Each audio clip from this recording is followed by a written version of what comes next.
Yeme bağımlılığı bundan çok eski yıllar öncesinde de konuşulan bir konuydu aslında. 1950'lerde ortaya atılmış bir kavram.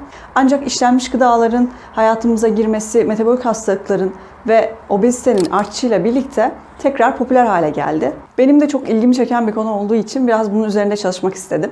Buyurun videoya geçelim.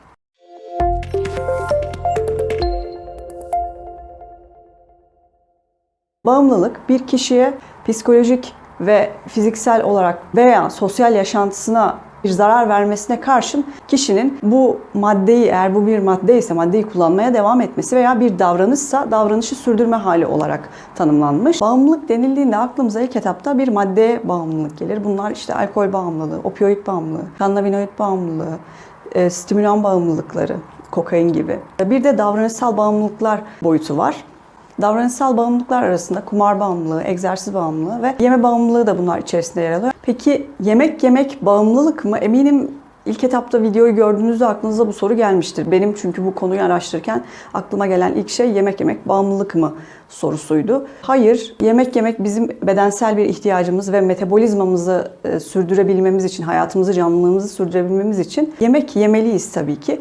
Ancak bizi yeme bağımlılığına iten bazı durumlar var. İşte araştırmacılar da bunun üzerinde durmuşlar ve bizi hangi besinler acaba bağımlı yapıyor diye düşünmüşler ve sonuç olarak da aşırı karbonhidratlı, aşırı yağlı ve aşırı tuzlu besinlerin, aşırı kalorili besinlerin bağımlılık oluşturduğuna karar vermişler. Ratlar üzerine yapılan bir çalışmada ratlara yağ ve şeker içeriği yüksek besin vermişler ve sonrasında da şok uygulaması yapmışlar. Ancak şok uygulanmasına rağmen halen o besinleri yemeye devam etmişler hayvanlar. Bunun sonucunda da araştırmacılar şok uygulanmasına rağmen ratlar halen bu besinleri tüketiyorsa bu acaba bir uyuşturucu bağımlılığı gibi bir durum olabilir mi?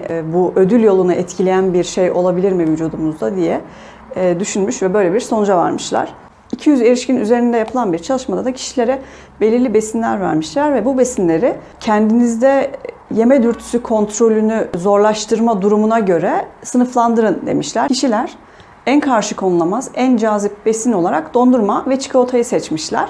Bu besinleri kurabiye, lollipop, kızarmış patates, patates cipsi, çikolatalı kek ve makarna izlemiş. Bu çalışma sonucunda da aşırı karbonhidratlı ve yüksek kalorili besinlerin yeme bağımlıları için madde yerine geçtiğini bildirmişler. Yani madde bağımlılığında kişi nasıl madde arayışına giriyorsa aynı şekilde yeme bağımlılığında da bu besinlerin ihtiyacının arttığı söylenmiş. Yeme bağımlılığını özetlemek gerekirse bazı besinlerin beyinde diğer besinlerden farklı bir etkiye yol açması, beynin dopamin ödül yolunu uyarması ve aynı madde bağımlılığında olduğu gibi geri çekilme ve yoksunluk dediğimiz belirtilerin ortaya çıkmasıyla yeme dürtüsünde kontrol kaybı olarak özetlenebilir. Aslında araştırmacılar hep yeme bağımlılığı ve madde bağımlılığı arasındaki benzerlikler üzerinden gitmişler bu tanıma ulaşmak için.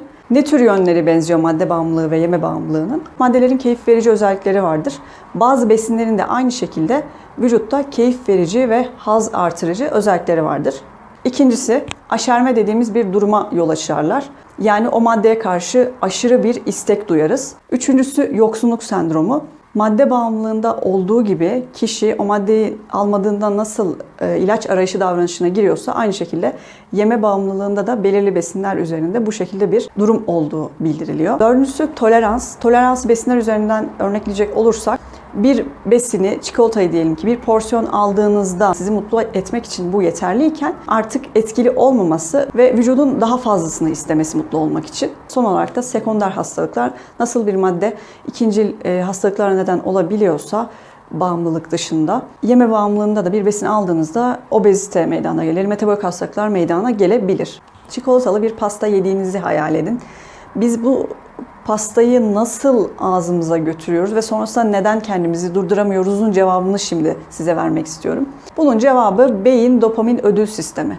Beyin dopamin ödül sisteminde birkaç yapımız var. Bu yapılardan ilk hazzı başlatan ventral tegmental alan diye bir yapımız. Ön taban bölgesi olarak Türkçe'ye çevirebiliriz. Bu yapı siz ağzınıza bir dilim pasta attıktan itibaren dopamin reseptörü bulunan tüm bölgelere dopamin gönderir. Beyindeki diğer bölgelere de dopamin gönderilmesi sonucunda haz merkeziniz aktifleşir ve bir yandan amigdala duygularla ilgilenen kısım beynin der ki wow, çok güzel bir histi. Bunu tekrar yapmalıyız. Prefrontal korteks dediğimiz başka bir yapı dikkatin pastaya çekilmesini sağlar. Yani siz pastaya odaklanırsınız. Diğer bir yapı hipokampüs. Hipokampüs anıların kaydedilmesinden ve düzenlenmesinden sorumlu bir yapıdır beyinde ve o anda der ki ben neredeyim? Kimlerle birlikteyim? Hangi pastadan yiyorum? Bunları kaydeder ve sizin o pastayı ve o anı kaydetmenizi sağlar. Tabii ki sonrasında bunları hatırlayarak tekrar o pastayı arzulamanıza neden olur. Ve son aşamada da motor fonksiyonlardan sorumlu olan beyin ödül merkezimiz çatalın tekrar o pastaya yönlenmesini ve ağzımıza bir dilim daha gelmesini sağlar. Ve bu bizim tabii ki hiç istemediğimiz bir şey. Yani yeme bağımlılığı, yeme üzerinde bir kontrol kaybı ve kontrol kaybı sonucunda bağımlılık yapan besinin tüketilmesi ve bu bağımlılık yapan besinin sürekli tüketimi sonucunda obezite ve metabolik hastalıkların oluşması aslında bizim için sorun olan kısmı yeme bağımlılığının. Ve işin kötü tarafı obeziteye neden olduktan sonra yani kişide kilo alımını sağladıktan sonra bu döngü durmuyor ve tekrar devam ediyor. Nasıl devam ediyor? Siz kilo alıyorsunuz, kilo kazanıyorsunuz. Sonrasında vücudunuzda dopamin 2 dediğimiz reseptörler azalmaya başlıyor ve bu reseptörlerin azalması demek sizin ödül hissinizin, yani bu besini yediğinizde, bahsi geçen besinleri yediğinizde ödül hissinin azalması demek ve bu ödül hissini artırabilmek için daha fazla besine ihtiyacınız oluyor. Bu döngü bu şekilde devam ediyor. Peki kimlere yeme bağımlısı denebilir? Yeme bağımlılığı tanısı nasıl konulur? Her ne kadar Amerikan Psikiyatri Birliği'nin kitabında bu tanıya yer verilmese de araştırmacılar belli ölçütler belirlemişler yeme bağımlılığı denilebilmesi için kişilere. Pek çok ülke tarafından kabul edilen bir ölçek var. Yale Üniversitesi tarafından geliştirilmiş Yale yeme bağımlılığı ölçeği. Bu ölçek 25 sorudan oluşuyor ve bununla ilgili bir takım puanlamalar yaparak yeme bağımlılığı tanısı konulabiliyor. Tabii ki bu kısımda ilk ayağı psikiyatristler oluşturuyor. Acaba yeme bağımlılığım var mı gibi bir düşünce varsa tanısını psikiyatrist koyuyor. Bu ölçeğin aslını açıklama kısmına bırakacağım. Oradan ulaşabilirsiniz. Yale yeme bağımlılığı ölçeği dışında bir çalışmadan yine 8 tane belirti aldım. Bu belirtilerden 4 veya 5 tanesi bir kişide görülüyorsa o zaman kişiye yeme bağımlılığı denilebileceği belirtilmiş. Peki yeme bağımlılığıyla nasıl başa çıkabiliriz? Tedavisi nedir? Yeme bağımlılığında ilk olarak davranış altında yatan sebebin araştırılması gerekir. İkincisi psikoeğitim dediğimiz yine psikiyatristler ve psikologlar tarafından verilecek olan ödül merkezinin kişiye anlatılması, beyinde dopamin yolunun nasıl çalıştığının anlatılması, bilinçli yemek tüketiminin öğretilmesi, kontrolsüz yeme ataklarıyla başa çıkabilmenin kişiye bildirilmesi bunlar psikoeğitim kapsamında. Son aşamada da kişide depresyon, anksiyete gibi durumlar varsa antidepresan ilaçların kullanımı. Yemek için yaşamak ve yaşamak için yemek arasındaki dengeyi sağlayabildiğimiz zaman obezite ve metabolik hastalıkların önüne geçebileceğimizi düşünüyorum. Videomu beğendiyseniz beğeni tıklamayı, abone olmak için de abone ol butonuna tıklamayı lütfen unutmayın. Beni dinlediğiniz için teşekkürler. Sağlıklı günler dilerim.